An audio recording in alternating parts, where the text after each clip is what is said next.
As Karen said, my name is Kell. I'm the creator of Flat Earth Intel. And basically, this briefing to you is going to be a knowledge and information share. Something, I've talked to some people here already, and one of the gentlemen said, I've seen everything from on Flat Earth. And I'm like, yeah, you ain't seen this yet. So, again, thanks so much to the community, and it's great to see everybody here this morning.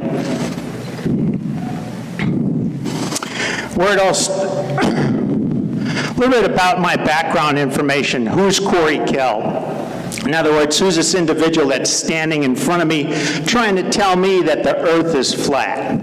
Okay, now a lot of you have already come to that conclusion. Do we have anybody outside the continental United States, Oconus? Everybody within the continental United States? Okay. A little bit about my biographic information. As Karen said, I was in the military. I was in the United States Army Field Artillery for 23 years. I retired in 2006, and I did all facets and all job functions within artillery. Tactical trainer advisor. I'm a certified master gunner. I've also done the survey and celestial survey operations. After my retirement in 2006, I went right into defense contracting, which a lot of military does. A lot of the military folks, just because the jobs are there and you have the technical training and expertise. I've been in defense contracting for 15 years and came back from Afghanistan this last year. But I've done all sorts of jobs within that field: communications, combat trainer, team leader, technical trainer. In 2017, I started work on a project on a defense contractor handbook, which now came out in 2020 by Syllabus Publishing, and it's basically the 101 of defense contracting. Where it all started for me, how I got into Flat Earth. And really, I'm not a Bible beater by any means of the standard. I was raised a Christian by my parents. But my interest in giants led me to Flat Earth. As I looked on the internet, I was doing research on the internet. It kept telling me, hey, check out Flat Earth. It kept recommending me in right around 2016, 15. When I first heard this subject, I laughed at it and I said, wow, Flat Earth people really think the earth is flat? That's crazy. So as I continued to do my research, I found a different story, and I finally looked at it. And what I ran into, I did the research, I went into and looked at Mark Sargent's Flat Earth's Clues, and that started me on my journey. So then that raised questions within myself. And I thought, there's something, that I know within the military field of military science, using the sun and geometry, that I can provide solid evidence that the earth is flat. So I started to do my research, and there's a lot of great content on the internet. You should be very proud of yourself, those creators who are putting out that excellent content on the internet. Give yourself a hand.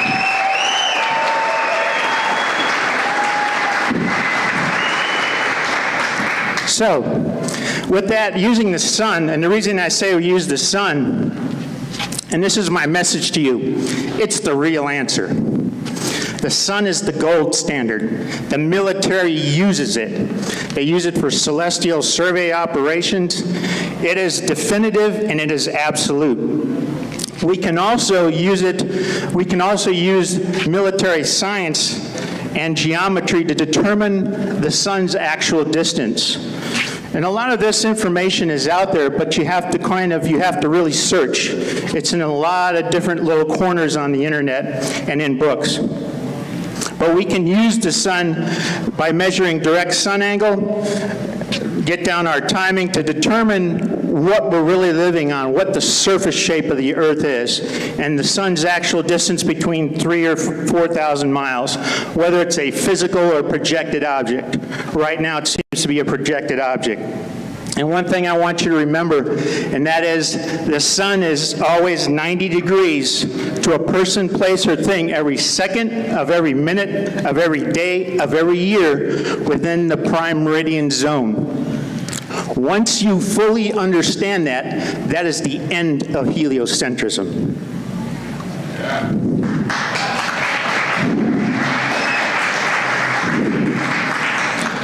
What I'm talking about is the high sun. In other words, there are times of the day that the sun is too high in the sky for you to observe it from a curved surface, okay?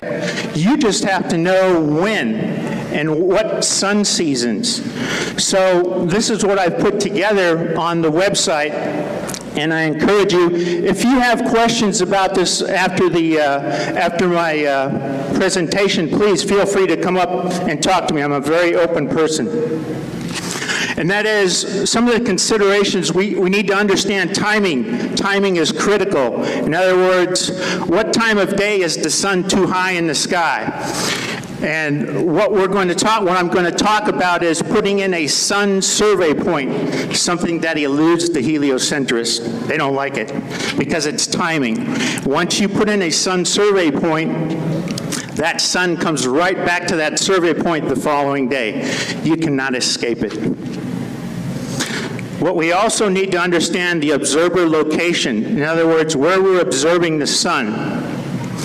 And the real difference is beyond 45 degrees. At 45 degrees and below, during certain times of the day, it's indistinguishable. In other words, both the heliocentric and geocentric model would work.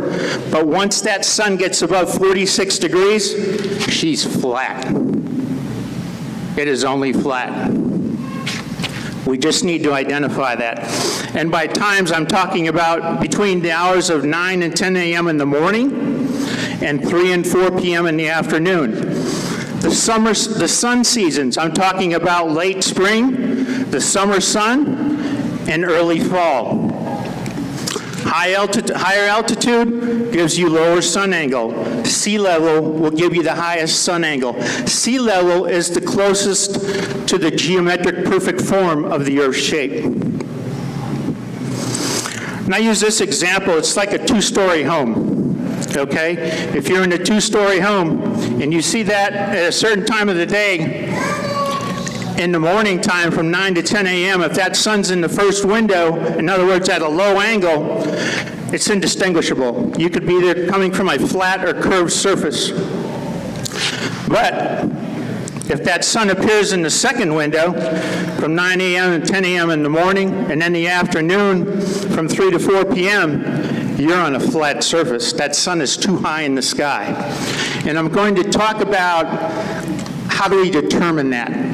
In other words, I understand what you're talking about. Now, how do I determine that? And we're going to use military science and a little geometry. This is kind of the intro. Again, using the high sun, using the sun to determine what we live on. This is the agenda for this morning's briefing. I'm going to talk a little bit about the history of flat Earth, equations versus reality, and experimentation. As I did my research, that's one thing that I saw the heliocentrists like to use math. They like to use equations versus reality and experimentation. We're going to talk about the types of observation, whether it's a solo observation. I'll use the term, you'll hear me use the word STO, which is solo timed observation, which is a single observer, or we can do multiple observers, a simultaneous or simo observation. We're going to talk a little bit about the types of protractors to use and how we operate those, and a little bit of geometry. I know everybody's favorite subject, right? Math. I only like to know math when I see money in my account, right? How do we test the models? In other words, we're going to do a test, and we're going to apply the results to both models. In other words, how do we test the globe model, and how do we test the flat Earth model to determine what our surface shape is? And that's something I'm going to lay out for you. The orienting station, or the OS, what type of equipment, and how we set it up. Very easy to do. The 9-step geometric validation process. In other words, this is something we should have been taught in our education, but we weren't. We were shown pictures, movies, NASA moonshots, okay? But when I asked a heliocentrist, what's your validation process to determine Earth's true surface shape? They show you snappy. Right here, somebody told me it's spherical. Yeah, but how do you determine that? So we're going to talk about that. That's not a validation process. I'm going to talk about the military science of it all. Something that the gentleman made the comment, I've seen it all. You ain't seen military science, baby. I'm going to show you how it all sinks in. And I'm going to tie in visual perspective. And I'm going to tie it in, as you note, there's some really great examples of visual perspective. Rob Skiba did one, and Dave Weiss did another one here recently with his son. So we're going to talk a little bit about that. Operation Resolute Time 2020. If you're a flat earther, this should be in your vocabulary. What is it? It is one of the most extensive tests on the sun done in recent history. Measuring sun angle. I've did it in a combat zone in Kabul, Afghanistan. During a 6-month period of time, over 80 tests. We're going to talk a little bit more about that. That should be in your vocabulary if you're a flat earther. And then I'm going to talk a little bit about the complete operating system, what we may actually live in. With that, let's get started. Equation versus reality and experimentation. And really, the heliocentric model is kind of brought on to us by Nicholas Copernicus. And he kind of starts it out. Now, there was some stuff a little bit earlier with the Greeks, but however, Copernicus, that's where they really, the heliocentrists really tried to bring that model within reality. However, all of science wasn't in agreement with that. And you had people like Samuel Robotham Bedford, who did the Bedford level experiment in 1838, 1839. And that experiment proved that you could see behind the curve, basically. Now, the heliocentrist had a lot to do, there was a big argument about that experiment. And they recreated that experiment and said, look, you can't see the flag down that canal. In other words, heliocentrists, some of them are very clever, and they will use weather and conditions to benefit their model. And that was the same thing happened with the Salton Sea experiment. How many of you remember that? That was kind of a fiasco. Yeah, the heliocentrist will do that. And this is one of the reasons that I created what I've created. I'm talking about going above 10 to 15 degrees above the horizon, because from there we can exclude atmospheric lensing and refraction. The military does it all the time. I'm going to show you how. Michelson-Morley came out in 1887, and the heliocentric model said, hey, we've got the Earth is moving, it's rotating within a solar system around the sun. Well, they wanted to prove it, but they got the wrong answer. They got a null reading. They got in trouble, and it was like, wow, we proved the other. So in comes a man named Einstein, brings in the theory of relativity. If we can't visually prove it, what are we going to use? Math. We're going to use equations. So I'm going to give you a 10-minute equation and tell you that's what you live on. See, check out the equation, and I'm going to give you an example of that. So Einstein comes up with a theory of relativity. And basically what Einstein did is he removed the ether. And ether, if you don't know what ether is, it's kind of like, I'll give you an example. If you're standing next to a pond with no wind, and that pond is like a glass mirror, you take a stone and you throw that into the pond, it creates a ripple effect. Okay? That's evidence or movement. Ether does the same thing. If there's anything moving within the ether, you're going to get that ripple effect. Okay? All Einstein did was take the ether out of the equation. All science, I said, wasn't in agreement. George Sagnac comes out in 1914, does basically same experiment as Michelson-Morley. Now the ether exists. It's there. Gets basically the same result. So that science proved that the Earth wasn't moving. There was a huge problem. So what's the next solution? We've got a problem. People aren't going to buy the heliocentric model.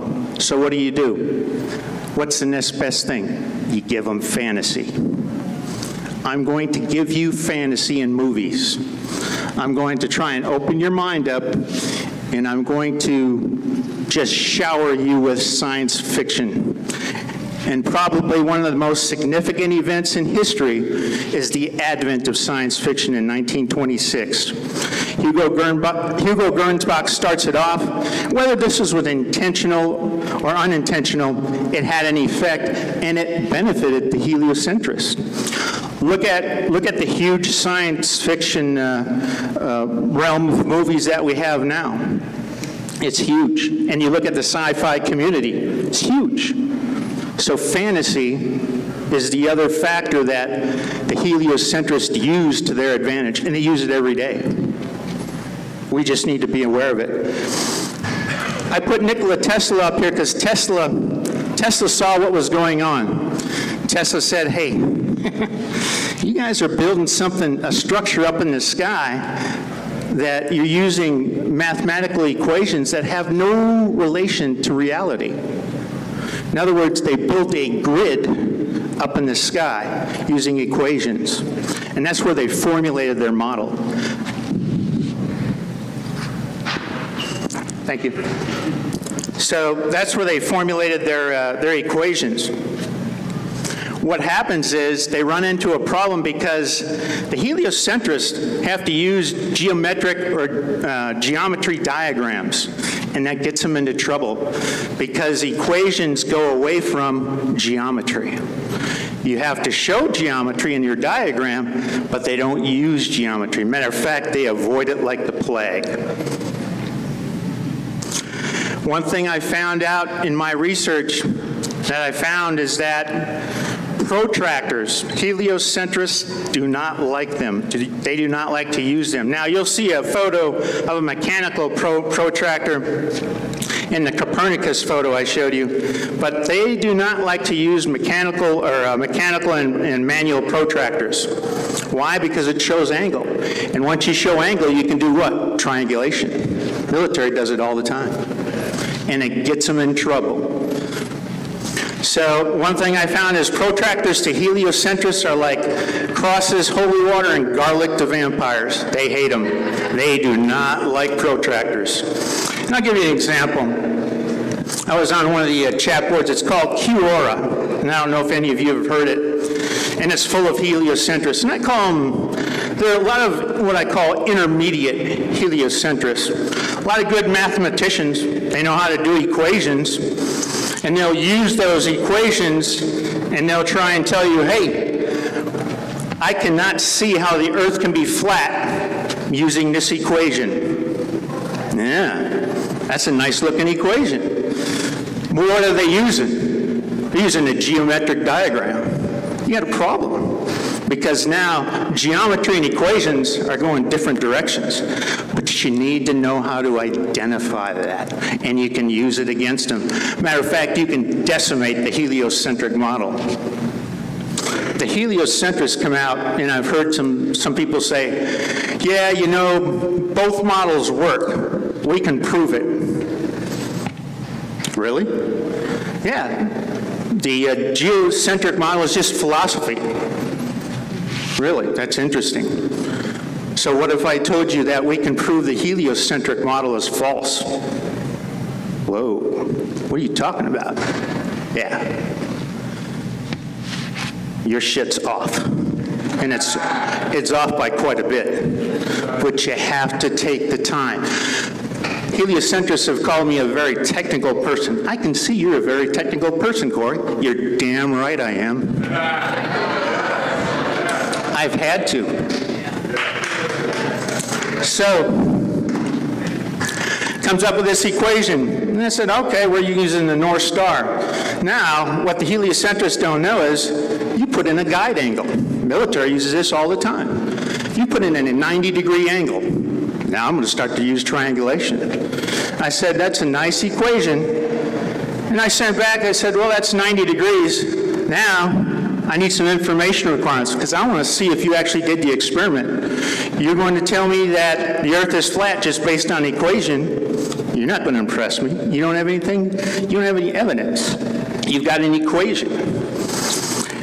And I said, nice equation. Now let's fill in the real information. There are some subtle hints in the sun diagram I've provided. And I copied and pasted back. And I said, there's a big difference between chalkboard equations and reality. In other words, here's the requirements to solve your diagram. And I already know that he didn't do the experiment. I said the actual known distance between stations. Latitude, what's the latitude of your stations at? Instrument, what device are you using to measurement? Time of your observation. Station height from Earth's surface, you made the measurements, half meter, 1 meter.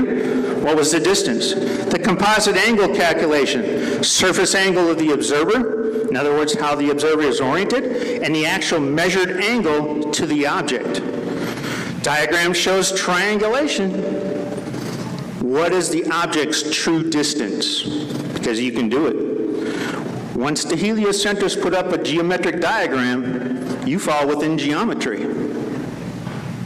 And that's a big problem for them. They don't like it. So in this sun diagram, I said, for one, you're going to have a problem. He tried to tell me that, okay, this is Cuba, and this is Canada. I said, okay, from Canada, Cuba, you might be all right with this angle, just based on distance. You might fall within the lines of parallel, and I'll talk a little bit more about geometric angles, but basically all you have is two parallel lines. You can determine distance off an object, whether it's actually true or false, whether that object exists. You can verify it. Line of parallel will tell you that. I said you're going to have a problem, though, when you come into Canada. The North Star sits pretty high up in the sky. He said, well, I'm at 46 degrees. I said, or 44 degrees here. I said, well, you're going to have a problem because the North Star sits pretty high up in the sky. Line of parallel is 46 degrees. I guarantee it's sitting higher than that from Canada. So I said, you're going to have an issue right there. I said, well, you need to define your terms. Right away, they get mad. I don't know what you're talking about. Yeah, you probably haven't learned it. You learn math, but you didn't learn how to do experiments. The flat model, I said, and I will reiterate, the flat model, no matter your distance, all measured angles are 90 degrees or less. Off a flat surface, you can make that because your guide angle is 90 degrees, so it doesn't matter. Now, what you will run into, the heliocentric or globe model, they're going to have a problem because they have line of parallel, and it will kick them in the ass all the time. I said, you're going to have a problem. So that's just an example. That's what we run into on the chat boards on the internet, and I know a lot of you have probably seen the same thing out there. So when I got into and I thought, okay, there's something how am I going to basically do this process? There's a process and application within military science that I know that I can break it down into an experiment. In other words, experiment considerations, the process and applications using the sun, some geometry, and military science. Easy to do. Anyone can perform it down to the 5th grade level education. Why do I say 5th grade level? Because that's when students are introduced to geometry. And really all you need is basic geometry to figure it out. Inexpensive, keep the cost down. In other words, yeah, we want you to be able to do an experiment, but let's not break the bank doing it. Let's keep it under $200-300, and you can do that. Very inexpensive. Test or experiment anywhere in the world. It can be done. We just need to know or identify the key factors: location, longitude, timing, and the sun seasons. We need to know those and the effects, the cause. Types of observation. STO, which is a single observer, or solo times observation, or SIMO, multiple observers. And basically all those observations are, they're timed observations of an object of reference by a single or multiple observers through visual lines of orientation, whether you're doing SIMO or STO. Same thing. You're just doing a visual line of orientation and measuring it. You're measuring angle to the sun. Types of protractor. You see here before you the manual and the digital, and really high tech has exposed the heliocentric model. The digital protractors, some of them call them angle finders, like this one, are very easy to use. They're very easy to use. This model here runs off a 9-volt battery, and all you do is basically point at the object and click, make sure it's level, and you're going to get your measurement to that object, measuring center mass. We need to know a little bit about geometry. In other words, there are 3 angles we need to know a little bit about in understanding it, and this is very basic stuff. But a lot of it, we're not taught this in our education system.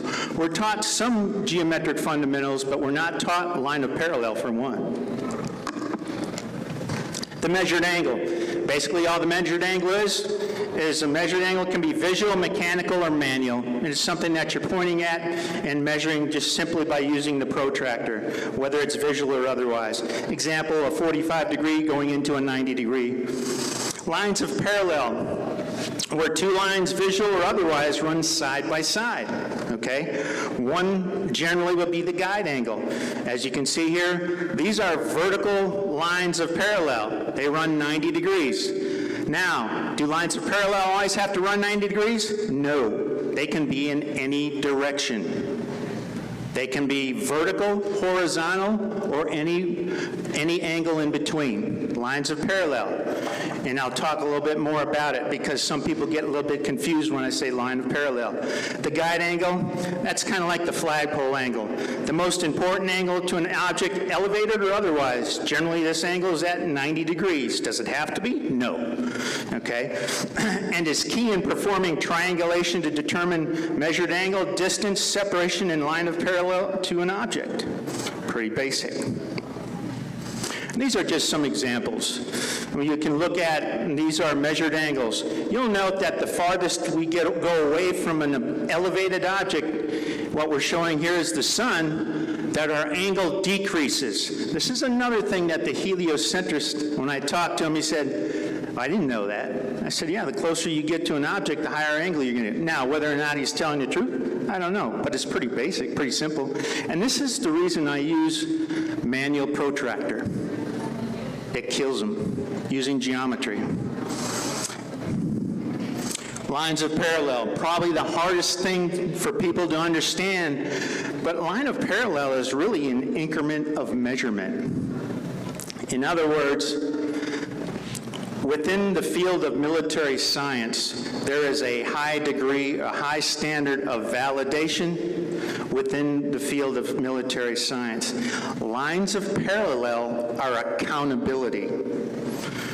So when I talk about that, one thing I noticed within the heliocentrism and the heliocentric model, they lack accountability. Not only do they lack accountability, but they lack validation in their process and application.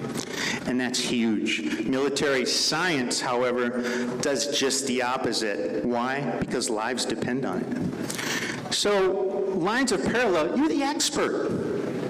How many of you walked through the door when you came in? Everybody should raise their hand, right? Unless you came in through the ceiling, right? You performed an act of line of parallel. In other words, you just told me you understand line of parallel. Try walking through the wall. Ain't going nowhere, are you? You hit the side of a doorpost. Guess where the doorpost is? It's line of parallel. When you looked through a window, when you drove here, you looked through your front windshield, you understood line of parallel. Now, if you're upright and you're looking through the windshield of your car, and you're looking out, try driving your car with your seat reclined all the way back. See how well that works. The observer angle has changed, okay? And that's what I'm talking about, the observer angle. It really affects the heliocentric model and the standard. You're the expert. You do line of parallel more than 50 times a day. If you're touching your touchpad on your phone, your computer, you understand line of parallel.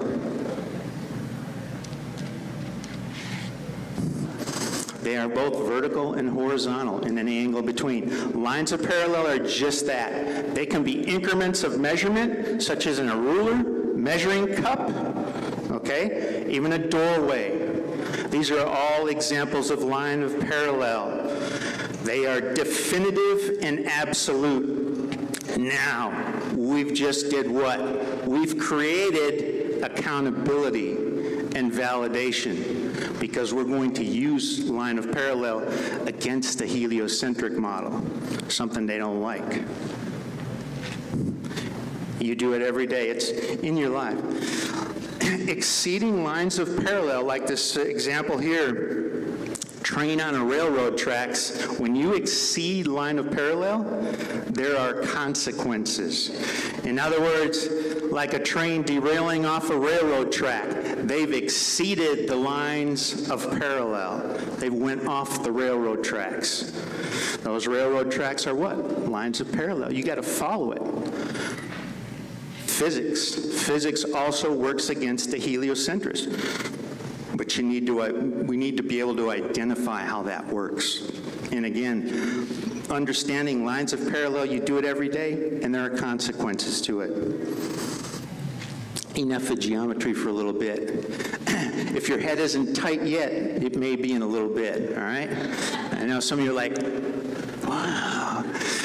Okay, so let's talk about the models. How do we test the models? In other words, I didn't learn this in my education. How do I actually do a test of the models? And some of you are doing some good tests, visual, lower elevation. And that's good. Keeps the pressure on the heliocentrics. I say, hey, keep them moving. You guys got them scrambling. You got Neil deGrasse Tyson so scared, he runs up and drops a hammer and says, "This is gravity, bitch." No shit, Sherlock. Doesn't mean your surface is spherical, all right? So how do we test those models? Let's talk about that. So what I've developed is a test box. In other words, we're going to break those models down into a 45-degree sector. So we're going to test long distances of the globe and the flat Earth model. We can break it down. What I have before you here is what's called the test box. In other words, the center test box, we're going to use the sun from orienting station, whether it's from one observer or two observers, and we're going to measure sun angle, easterly or westerly. Okay? Now, you'll note that there are red dotted lines. What are these? Oh, you get an A. Look at that. Woohoo! All right. See, that wasn't so hard. It's line of parallel, man. I know it. If I learned anything, I learned line of parallel. Yeah. All right. So you'll see here we have the sun, and it's timed. In 3 hours' time, we're going to measure sun angle from our sun survey point. Our sun survey point is going to be put in at a certain time of day when the sun is 90 degrees to us. How do we do that? I got to know how to do that. We can do it, and I'll show you how. It's easy. Piece of cake. So all we're going to do from that sun survey point, we're going to measure 3 hours from that sun survey time, and we're going to measure direct sun angle from our orienting station. Once we do that, we can start to determine whether we're taking that reading from a flat surface or a curved surface. So if that measurement is 45 degrees and below, indistinguishable. But if it's 46 or more, we've got problems. That's a flat surface. Sun's too high in the sky. Let's talk about the test box for each model, the flat Earth and the globe. And basically you'll see a series of two numbers within the test box. The bottom number is the observer angle. All right, the observer angle, what the observer is angled or oriented to the sun at 3 hours. So in the globe model, the observer is oriented 45 degrees. Now I know some heliocentrics say, well, you know, it's not a perfect sphere. Well, guess what? If it ain't, that's the best case scenario. Because if it's not a perfect sphere, you're in bigger trouble. Because your angle is only going to increase. How you figure that? Geometry, dude. You ought to try it. All right, so at 3 hours, the observer on the globe model is 45 degrees. Okay, we need to remember that. Observer orientation. The top number is the maximum measured angle to the sun from that observer. That's the maximum number. You'll note that both these numbers equal what? What's 45 and 45? 90 degrees. What did we have as a guide angle in our example? Man, y'all are all over it this morning. Great, it's great. 90 degrees. 90 degrees is the maximum, that is the standard. The flat earth model, now you notice a difference. We got what as the observer angle? 0 degrees, right? How come it's 0 degrees? I'm on a flat surface. It's flat. What's my top number? Man, I got a whole 90 degrees to work with, measured sun angle. Guess who's got the advantage? Flat Earth. Hey, heliocentrics, they'll complain about that. Well, you know, that's not a fair test. Hey, dude, you chose a sphere, not me.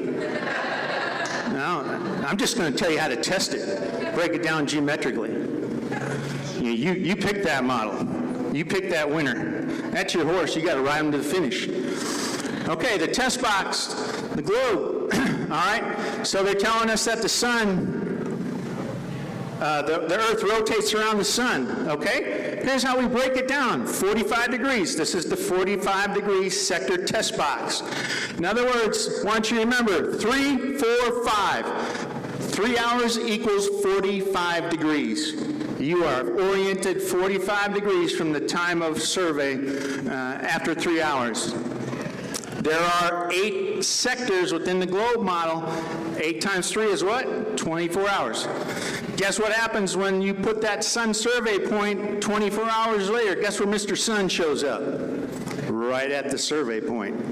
That's something else they don't like. They're like, man, let's stay on the survey point. I never heard of that. What is that?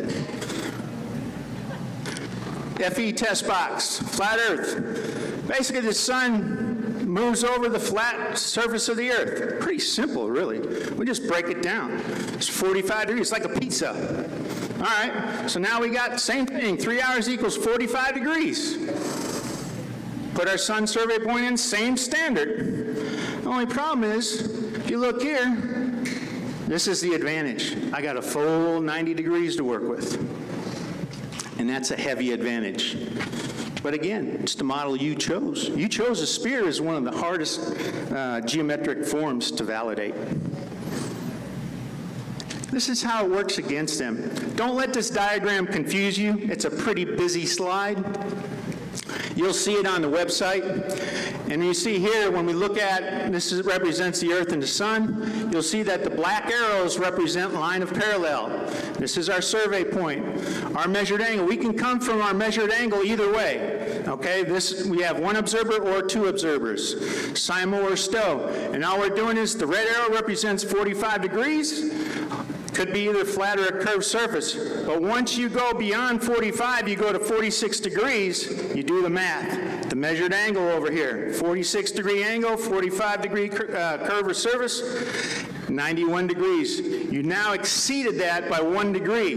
This is how far off line of survey the heliocentric model is once you put the survey point in, the sun survey point. Oh, guess what? Accountability and validation come around and kick you in the ass. Now you're going to tell me you created a grid up in the sky and that's accurate? Don't think so, partner. Think you, if I wouldn't let you in charge of my bank account because I ain't going to have any money left. All right? So at 1 degree, You're 1,638,000 and some change off line of survey. Line of survey works both ways, both vertical and horizontal and vertical. And that's what really gets this model. We can look at their data, the sun, the heliocentric, whether you're 91, 92, 93, or 94 million miles, it's going to work against you. Their model uses distance, and that's their Achilles. And you can decimate the heliocentric model if you know how. You can also disprove it. Now, there's going to be heliocentrics say, well, you can't disprove it. Sure you can. Just use geometry. You just need to know how. Military science does it every day.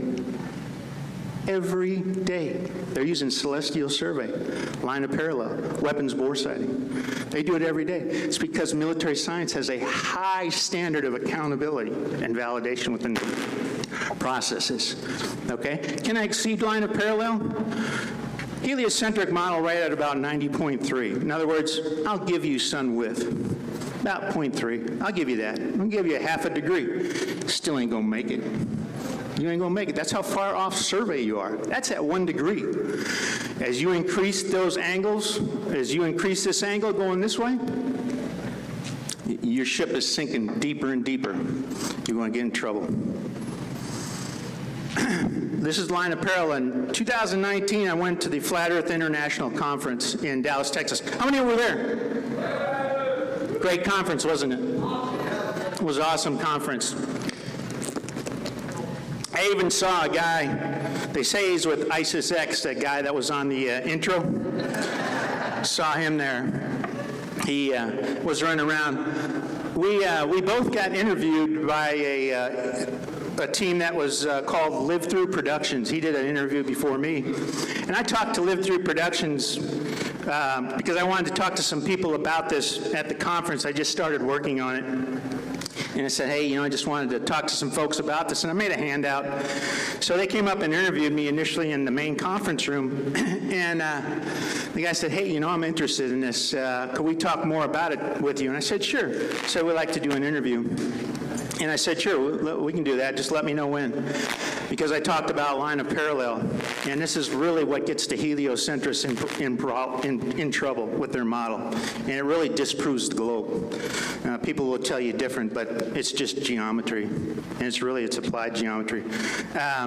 So what I did is when I sat down and did the interview, there was a 3-person team. Shelley was the coordinator. Alec was the lead. And then Quinn, funny guy wearing a white hat, he was doing the interview, and when I sat down with him, he looked at me and he gave me a funny look, and he said, hey man, I got to tell you, this is the best I've seen yet on flat Earth. I said, well, I'm just getting started, but I wanted to talk to some folks about it.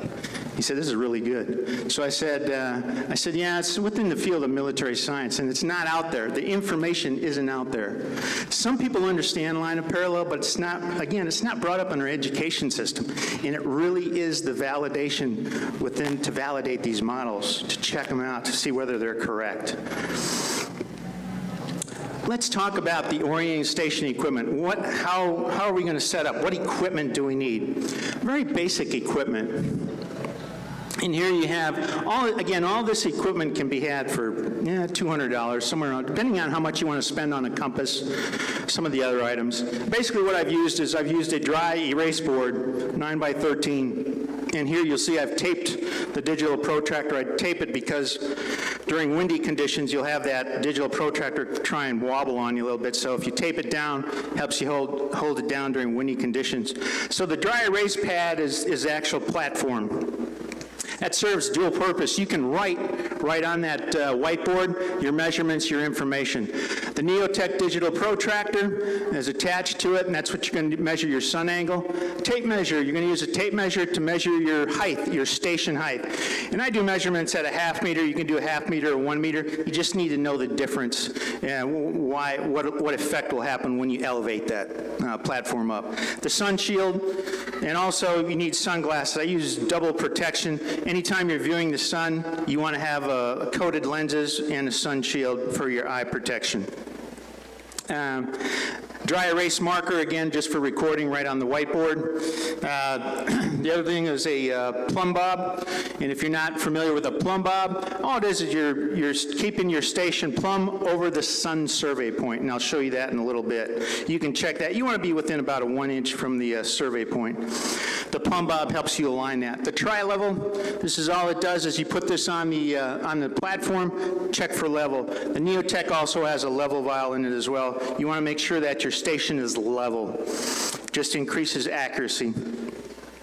Aluminum stake is used to mark the survey point, or you can use a bottle cap. Bottle cap works good. Single level vial. This is for what I'm going to talk about is the Marks device. You check cross level on the Marks device, and I'll show you in a little bit. The lensatic compass, you're going to use this to measure the azimuth to the sun. When you took your sun angle reading, and all you have to do is stand back, just shoot an azimuth to it, just for record, for documentation. And then, of course, last but not least, the tripod. That holds up the whole device. Additional items, like I said, we're going to talk about the Marks device. I use a stabilizer board, and then, of course, double eye pro sunglasses anytime you're looking at the sun. Protect your eyes. It's a digital protractor by Neotech. Range is anywhere from 0 to 225 degrees, high tech. It's most advanced. Push button system. All you do is basically you're viewing down this top rail, just like you would if you've sighted in with a weapon or you're aiming something. You can practice with it and aim, make targets and do your practice before you actually do the observation. You're just looking right down that top rail. And of course, it's all push button. It runs by a 9-volt battery. I checked the accuracy. It says within plus or minus a half a degree. When I checked it with a manual protractor, I wrote out an angle. No difference. It was 0 degrees. So there was no difference. And you want to do that anytime you do testing. This is the Marks device. This is a sun survey positioning device, okay? Why is that important? In other words, we need to set the geometric edge.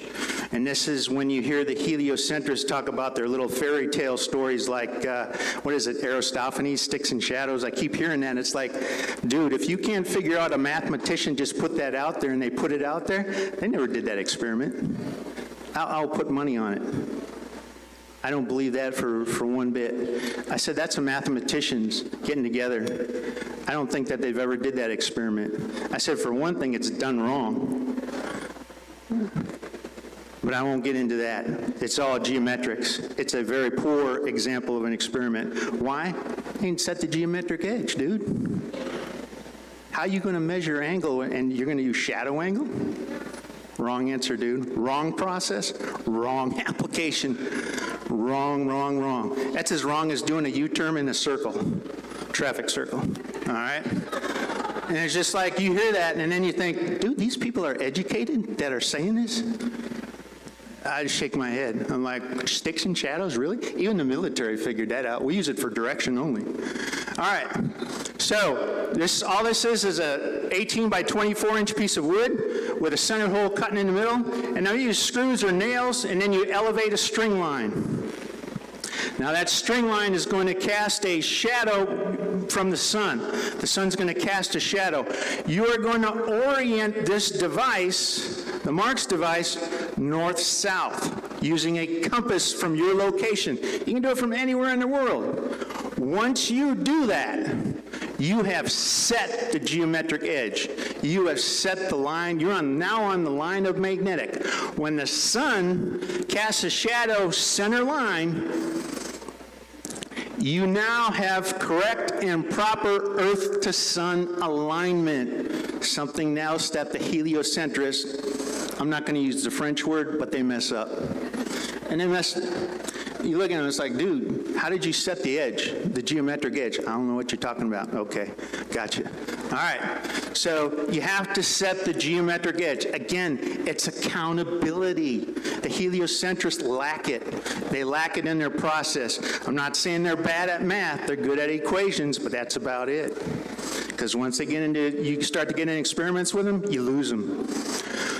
All right, so now we know how to get proper Earth to Sun alignment using the Marks device. That's going to put in our sun survey point. We're going to mark it, and then that's where we're going to set up our orienting station. There's a little bit of story behind the Marks device. I was working with Latvian Special Forces in Kabul, Afghanistan, and the first sergeant came over to me and he said, I see you out here looking at the sun, what are you doing? I said, I'm checking Earth's surface to see whether it's flat or curved.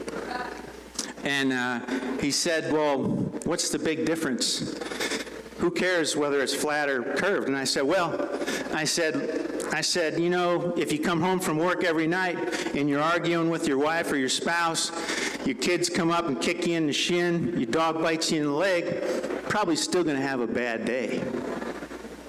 But if somebody's getting paid billions of dollars every year to tell you something that you don't actually live on, and they keep telling you, then there's a problem, right?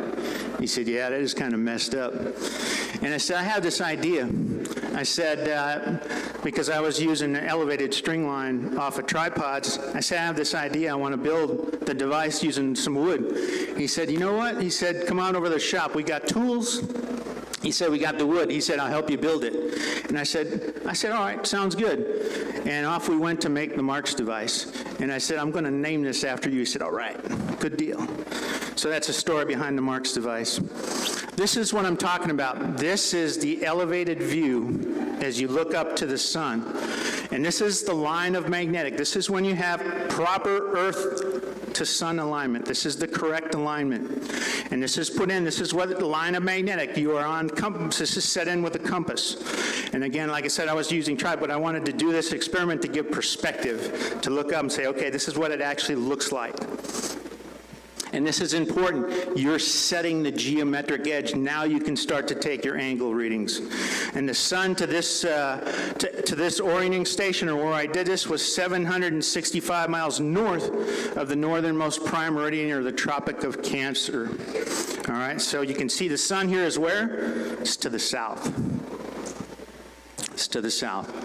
This is all the Marks device does. What it does is you orient it north-south, and then you look over here on the right side, you can see that sun shadow right down the center. And then you want to mark that. You mark your time. Your time could be at noon, could be at 1300, could be at 1 p.m. Wherever your location, you can't always get noon at your locations based on where you're at in the world. So your survey time might be 1:45. All right? But it's where, and this is how you transfer that sun being 90 degrees in the tropics, in the prime meridian zone. All you're doing is transferring survey right here. And you can do that. Bet you didn't know that, huh? Yeah. It's like, wow. All right. It's just military science. All right? This is what you're doing. And this is, again, this works against the heliocentric, and it works hard against the sphere. In other words, you're creating a grid square, a grid pattern in the sky. When you look at the sun, remember, you're always measuring center mass to the sun. You are looking center mass to it. So you have to be within 45 degrees when you're coming off your surface at the designated time. Once you start to go outside that survey point pins you to that survey point, the observer. You can't come off it for your model. Once you come off it, you start separation. In other words, the sun is too high in the sky. You've exceeded your model's standard. And this is what you see, these little dotted lines, they create crosses. This is the grid pattern you're creating in the sky when you do that. So when you go out here, for example, at 46 degrees, you're now 91 degrees. You've exceeded the model's standard, the heliocentric model. Big problem for them. Big, big problem. And it only gets worse as you increase angle. And this is the line of survey. You're pinned. You're pinned to it. And this is what the Marks device and the digital protractor do. Let's talk about the orienting station setup, the OS, what I call the OS. And basically it's comprised of a tripod, platform, base, stabilizer board, and digital protractor. first step, and all this information, again, you can view on the website. The first step is, I use a stabilizer board because you can shift your whole device using the stabilizer board a lot easier. And you'll see here, you see the blue bottle cap, that's the sun survey point. And what you want to do is, if it's your first reading, after you put the survey point, it's going to be a westerly reading. It's going to be at anywhere between 15 and 1600 or 3 or 4 p.m. in the afternoon. So all you can do is you can use a compass, or you can just aim this right at the sun. Aim it right at the sun as it's going away from you. Again, that's your sun survey point. Put that stabilizer board. Then you're going to put your tripod, you're going to connect it to your platform and your digital protractor. I keep mine connected, so it's a relatively fast setup. You can do this, once you practice it, you can get it down to 2-3 minutes. Starting out, it's probably going to take you about 10 or 15 minutes just to mess around with it. But you can get it down to 2-3 minutes. You can do this really quick, very rapid. What you're going to do is then you're going to level your platform using your tri-level. Once you level your platform, and you also have a level on the digital protractor, you're going to measure your station height. And again, you can kind of keep this close to your survey point. Always keep close to your survey point, the radial arm right here, because that's where you're going to take your measurement from. Whether it happens to be a ½ meter, or you can do 1 meter measurement test. You use a tape measure to do that, get your correct station height, and then you're going to check your plumb, and this is your plumb line. And this goes right over the sun survey marker. You just put that right over your sun survey. You want to be within about 1 inch. This practice is directly from military science, astrological survey operations, directly. It is solid, it is fundamental in principles and application. Once you do that, you've got your station. You want to check record your GPS location, your elevation, because elevation has a lot to do with it, so you need to know your elevation. And we'll talk a little bit more about that later. So you record all your data. You can either do your GPS or your longitude. And then record that. You can record it on your whiteboard if you want, or a marker and pen. I like using the whiteboard. This is what it looks like. So this is the actual observation. So the one on the left, this is a side view, and you can kind of look along the side of the digital protractor if you want. This is that top rail arm. Okay? This is a side view. This is a 2-minute warning on an easterly read. In other words, that sun, with this type of digital protractor, if the sun is coming at you, you'll have a 2-minute warning before you get center mass. And that's what you want, center mass of the sun. Once you get center mass, you make sure you're level, click, and get your reading. Hey, I've got 51 degrees. What's my surface? Flat. I got a 51 degree reading. I'm over 45 degrees. I'm coming off a flat surface. I can't get 51 on a sphere. Geometrically impossible. Why? Line of parallel. Line of parallel, baby. You walked into the doorpost. You're driving a car looking the wrong direction with your seat reclined way back. You exceeded line of parallel. That's how line of parallel works. It is accountability and validation within these processes and applications. It is a reality. Let's talk about what we should have got in our education system, but we didn't. The 9-step geometric validation process. In other words, how do I determine the surface shape? What are the processes? We already talked about the equipment. That's step 1. Step 2, we want to verify the digital protractor for accuracy. Bump it against a manual protractor. You can either do it aiming, or you can write it on a board, draw an angle in, check your angle, or use a square. We want to verify the equipment is recording accurately.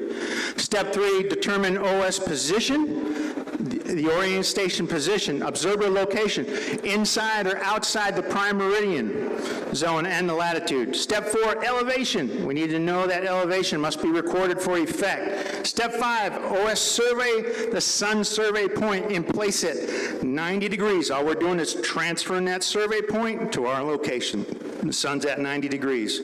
We do that with the Mark's device, a compass along. That becomes the line of what? Magnetic. The line of magnetic. Step 6, sun clock time. When do we test? 3 hours after sun survey time and 3 hours prior to sun survey time. So if my sun survey time is noon, 1200 hours, my first reading, a westerly reading, will be at 1500 or 3 p.m. in the afternoon. That's a westerly time I get my reading. The following morning at 09, I do my easterly reading. That tests the 45-degree sector. That is the 45-degree sector test. Timing is everything. It is critical. Step 7, the observer set up, prepare to conduct observation. We just went through that, showed you. Step 8, conduct it. We showed you what the sight picture for that looks like. Too easy. Step 9, record the information and take the station down. How easy is that, really? Yeah. Okay. Got it. It's a little different. Like I said, that gentleman out there is like, yeah, I've seen everything on flat Earth. Nah, you ain't seen this, dude. I guarantee you. All right? So, 9-step geometric validation process. Too easy. What are the factors that we need to understand in testing? Okay, these are critical. Timing, when to actually do the test. The OS, or the orienting station elevation. How that affects testing, the OS location, inside or outside the prime meridian zone, and then OS distance. And that has a lot to do with the location of the OS. This example of this test box, and this isn't to scale, this is just to show you. This is what a test box looks like, center mass inside the prime meridian zone. In other words, the Tropic of Cancer, equator, and the Tropic of Capricorn. So if you're doing it, you're going to have what? You're going to have higher sun angle because you're what? You're closer to the sun. You're in the prime meridian zone. Your test box. Now your test box can be here, it can be outside, it can be anywhere in the world. Anywhere, this test can be done anywhere in the world. We just need to know the effects, okay? Timing, the test box, when to start, when to stop. 3 hours, that tests the 45-degree sector. That's what you're testing, that portion of the sphere, that portion of the flat Earth model. We're testing the sector. 3, 4, 5. Let's look at elevation. What elevation? This is another thing that escapes heliocentrics, and this is another red flag on how you can tell that that grid system that the heliocentrics built was wrong because it didn't come off of sea level. In other words, when I talk about sea level, that is nearest the perfect geometric shape form. That is near sea level. You're closest to the actual geometric shape of that surface of that model, whether it's flat or you believe it's a sphere. Sea level is it. What's going to happen at sea level? Because you're at lower angle or lower altitude, you're going to get what? Higher sun angle. You get up about 1,500 feet, you're going to have what? Lower sun angle, higher elevation. So it's a reverse effect. The higher you go in elevation, the lower sun angle you're going to have. And at higher elevation or high altitude, above 5,000 feet, you're going to have the lowest sun angle. So guess what happens if you test your model at high altitude and it fails? Do you think it's going to pass going down to sea level? If you're failing at high altitude, it ain't going to get any better for you, because your angle is going to increase to the sun. The sun is the real answer. And this is what happens when distance, same thing, as we move farther out from the guide angle or the object, the elevated object, as we move away from it, what happens to our angles? They decrease. They go down. This is the effect of distance outside the prime meridian has the greatest effect. And this is kind of what the breakdown, what it looks like. This is inside the prime meridian zone, the Tropic of Cancer, equator, Tropic of Capricorn in the south. You're in the 90-degree zone. You're in that zone. You're in the highest elevation, sun elevation zone. The sun is always what? 90 degrees in the prime meridian zone, whether you believe you're on a flat earth or on a sphere. Once you understand that, this is extremely powerful, understanding that. Outside the prime meridian zone, you're going to have lower sun angle reading. Why? Distance, and then also elevation. If your station is at a higher elevation, your sun angle comes down. So those are the effects we need to understand. Let's talk about the military science of it all. Visual perspective. I know some of you, there have been some great experiments on visual perspective using the sun. I'm going to tie in military science because military science ties right in with visual perspective. Military sun and star shots, celestial survey, I'll talk a little bit about that. Weapons bore sighting really kind of brings it all together. Military science addresses atmospheric lensing and refraction. The sector range fan. In other words, we're going to use triangulation. Military science. The strategic and fundamental accuracy of military science is vital. Lives depend on its safe use and practice every day. And because second place in military science can get you conquered real quick. Understanding visual perspective. Many of you have seen the visual perspective. Look like looking down a hallway. If you're in a hotel or whatever and you're looking down one of those long hallways, you'll see that the sun at noon is right over top of us. We're at about 90 degrees or very high in the sky. Mid-afternoon, that starts to move away from us, and then the sunset, it moves linear. Okay? Moves linear. Opposite effect when you get in the morning. Now, what I want you to remember is remember this visual perspective outline, because I'm going to start to develop that through military science. I'm going to talk about the U.S. Marine Corps and the United States Army use M2 aiming circle, and this is what this device here is. It's a surveys device.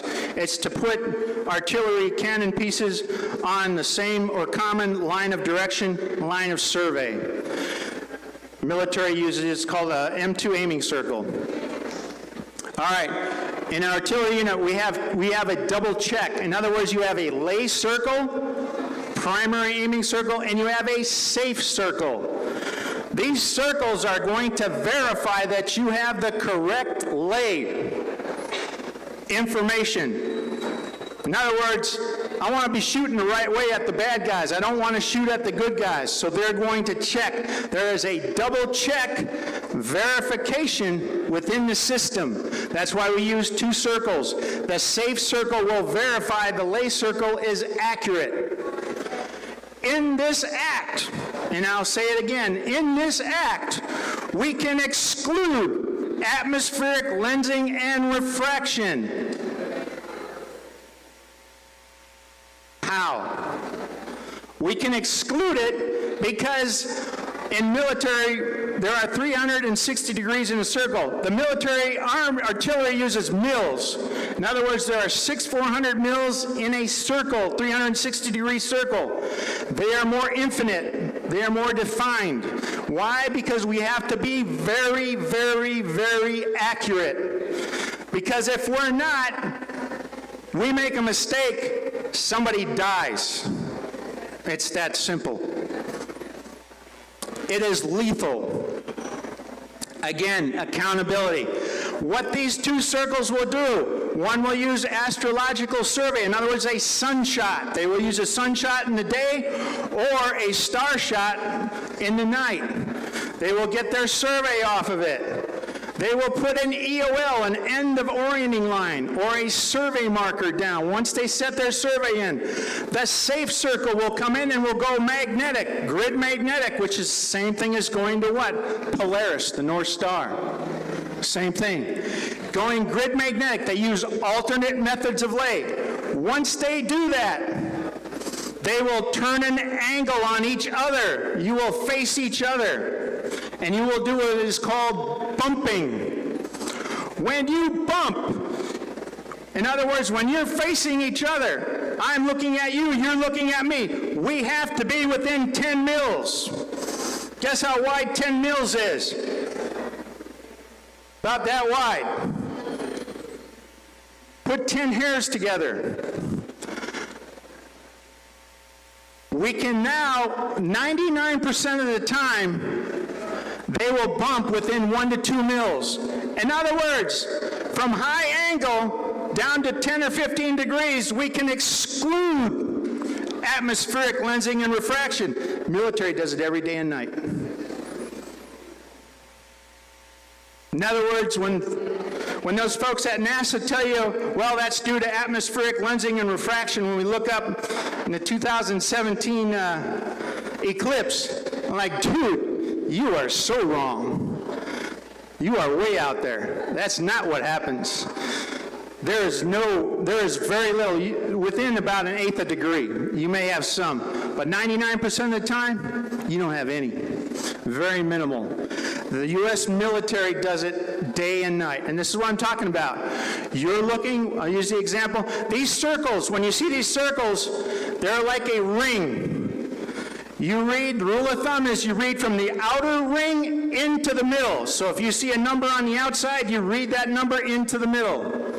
This example is 1/600. If you see red for the safe circle, you read red. So I read 1/600 to the safe circle. The safe circle has what? 1/600 back at me. We are 0 mils. That's how that works. Now I want you to remember, when I talked about visual perspective, see how the walls and the floor and the ceiling all start to fill in. This is from Hasty Astro, from the U.S. military. We have our Indo-Orient, we have our survey. This transfers to the gun line, then it transfers down to where we're shooting down range. We can exclude the atmospheric lensing and refraction. Now we start to fill in the what? The visual perspective. Look at the shapes and the form, the floor, the hallway, the walls all start to fill in with visual perspective. This is how I develop STO and SIMO. Timing. Now we have the ceiling, we're using the sun. The sun becomes the EOL, or the line of survey. We're just transferring it. It all works. Process, application, accountability, and validation. It all comes together. The visual perspective is there. It all fills in. Again, just showing you the lines of parallel. You have limits left and right. The keys STO or SIMO both work within this application and process. And this is the 45-degree sector test box. This is why it works. Same thing with weapons live fire ranges. They do the same thing. Visual perspective, geometry, you have left and right limits, visual perspective. That shape is in everything that military science does with regards to gunnery and weapons. Every time that I saw, when I did my research, heliocentrism tried to creep into military science identified it and made it a non-factor. In other words, we'll put it in there, but we're not going to use it.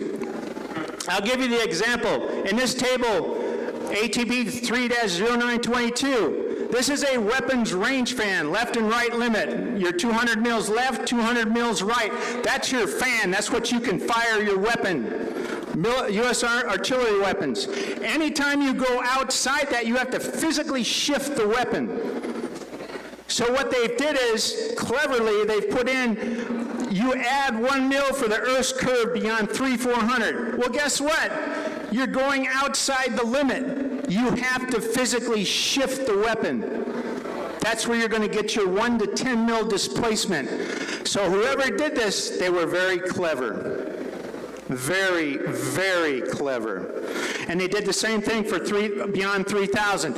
You're outside that weapon's range. Of course you're going to shift. You're going to have the 1 to 10 mil displacement. And in every instance I found this, I found 2. Here's the other one. If it's important for artillery, it's on this table. It is on this table. And then look at standard conditions. This is used every time. Meteorological data, temperature, wind. I want you to look at gun target line position. In other words, the position of the cannon to the impact area. Look at number 3. What does it say? No rotation of the earth. This is a standard condition. In other words, hey, we identified you heliocentric, however, we don't need you. It doesn't work. And then they listed the rotation of the earth down here as a non-standard condition. Guess when they use non-standard? Never. It's never used. Very clever again. Everything else is very important. If it's on there, it's critical. Atmospheric lensing and refraction exists at 10 to 15 degrees down to the ground.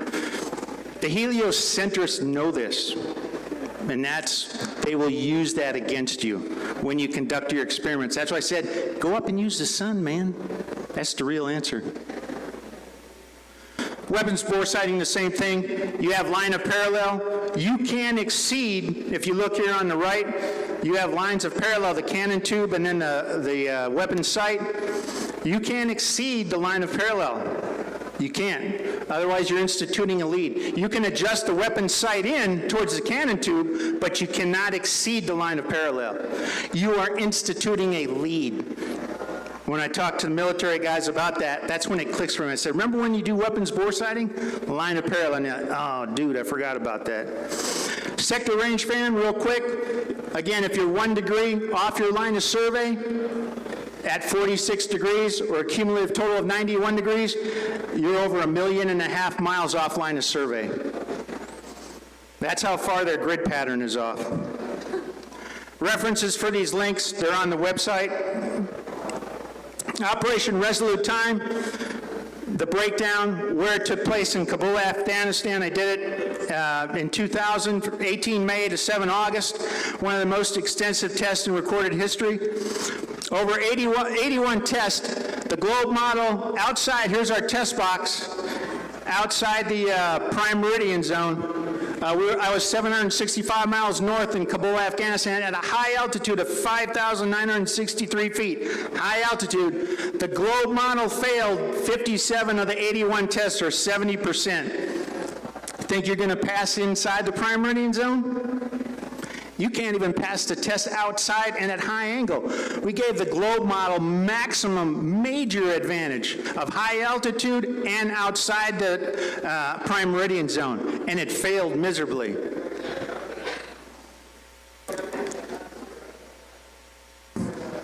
Again, we can calculate distance just by triangulation using a degree and the baseline distance at the Tropic of Cancer. We can figure the sun's distance, 3,500 miles from that position. I say the sun is between 3,000 and 4,000 miles. It's based on your position. What happens after sun angle, or their grid is off? The heliocentric, highly touted orbital mechanics does not work. In other words, when you see red, their orbital mechanics fails. In other words, you do not have the Earth rotating or spinning around a sun. It's not happening. Why? Your alignment's off. Dude, you're off by several million miles. In other words, you can't tell me that the sun is up here and your orbital mechanics work. It has to be down here. It has to be low angle. So that's why we do direct measurement, because that directly goes into orbital mechanics. Your positioning of these celestial bodies is out of alignment. You're out of alignment by several million miles off a line of survey. So your orbital mechanics goes into failure. So you're not orbiting around anything. You're stationary. Let me say that again, stationary. Where you see red, that's orbital failure. Orbital mechanics for the flat Earth, see any red on there? Just the prime meridian rings. It works, 90 degrees, no problem. Orbital mechanics on the flat Earth model works, too easy. I did Operation North Star. I started testing for the celestial body, the North Star. Again, off line of parallel from North Dakota at 46-degree parallel. We exceeded line of parallel by 3.2 degrees, or 334 billion, call it 335 billion miles off a line of survey. So not only the sun, the North Star. Let's talk about what we may live in, and I'm going to wrap this up. The enclosed system, projected objects, what we have within the system, or what we may live in, an enclosed world. Now, I know that all flat earthers don't believe that we live in an enclosed system. However, we can tie it all in the enclosed system if we look at the stars as a power grid. Now, some of these stars may actually be projected objects, but some of them may be crystals used within salt water and charge the system. So in other words, this is kind of like, almost like a septic system, running and flowing. The tides would regulate that. The tides are built in so they fill the water reservoir. This keeps this system running. It's kind of like a car battery for an engine. If you take, and like they did nuclear testing and they shot nuclear missiles up in the high altitude, if you fracture the firmament, you could potentially damage the power system. Now I looked at it and I was like, man, they're going to kill the system. If you fracture that, these stars may actually power the sun. And now it may not look like this, but this is just to give the idea that this object is drawing power. It is a power grid. And if you don't know about salt water and electricity, I encourage you to look at it, because it is real. And this is how you would operate that system. You use the salt water, you use crystals within the star field, you can run this system. You want it self-supportive. You don't want to have maintenance on it. But if you fracture the firmament, this sun starts to turn what? Red, brown, and then black. You just killed the power system. It's like taking a car battery and taking a drill and drilling into the car battery, and your car battery goes dead because all the fluid drains out. Same thing. And these objects are highly likely that they are projected. They are projected objects. Now, I wouldn't worry too much about shooting rockets and nuclear weapons up at the firmament. You can't get enough thrust at high altitude to get up there. And I think the creators knew this. Physics works against rockets at high altitude. You have no thrust or lift capability. And that's a design safety factor. Why? Because we as humans, we're pretty dangerous. We're very destructive. But again, you have a flow that could come right from the ocean, fills right up into our sky, and right back down. Cyclic. It's too easy. Summary, we talked about quite a bit. I know maybe, hopefully I didn't melt your brain, but hopefully I gave you some knowledge and an information share and gave you something to look at. Again, if you have questions about anything that I've talked to you about today, please just come up and talk to me. I'm very open, and I like talking about what we talked about here today. If you have questions, you can email me at CoreyIFish or visit the website. Thanks again. You've been a super crowd.